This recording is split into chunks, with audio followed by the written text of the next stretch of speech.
నమస్కారం. నా పేరు శ్రీరామ్ శర్మ. సుప్రీంకోర్టులో neat examination, under graduation examination 2024 paper leak అయింది. కాబట్టి దీనికి బాధ్యత ఎవరో వాళ్ళ మీద చర్యలు తీసుకోవాలి. అది కాకుండా తిరిగి ఎగ్జామినేషన్ కండక్ట్ చేయాలి అని చెప్పేసి రిట్ పిటిషన్ ఫైల్ చేయడం జరిగింది. అది ఇవాళ రేపో హియరింగ్కి వస్తుంది.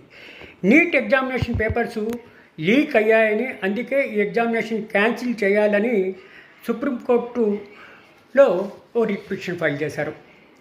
నీట్ అండర్ గ్రాడ్యుయేషన్ 2024 నిజంగానే లీక్ అయిందా లేదా అని సుప్రీంకోర్టు తేల్చడానికి వెకేషన్ కోర్టు ఇద్దరు జడ్జిల ధర్మాసనం జస్టిస్ విక్రమనాథ్, జస్టిస్ ఎస్విఎన్ భట్టితో కూడిన డివిజన్ బెంచ్ ఈ కేసు హియరింగ్ వింటుంది.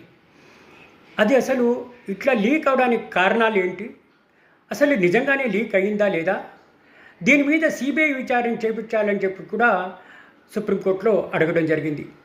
సంబంధిత శాఖ మంత్రి అనడం ఏంటంటే తిరిగి ఎగ్జామినేషన్ కండక్ట్ చేసే అవసరం లేదు, ఎక్కడ లీక్ అవ్వలేదు, ఇదంతా పుకారు అని ఆయన అన్నారు. కాబట్టి తిరిగి ఇది ఎగ్జామినేషన్ కండక్ట్ చేసే అవసరం లేదు అని సంబంధిత శాఖ మంత్రి ధర్మేందర్ ప్రధాన్ ఈ విషయం వెల్లడించారు.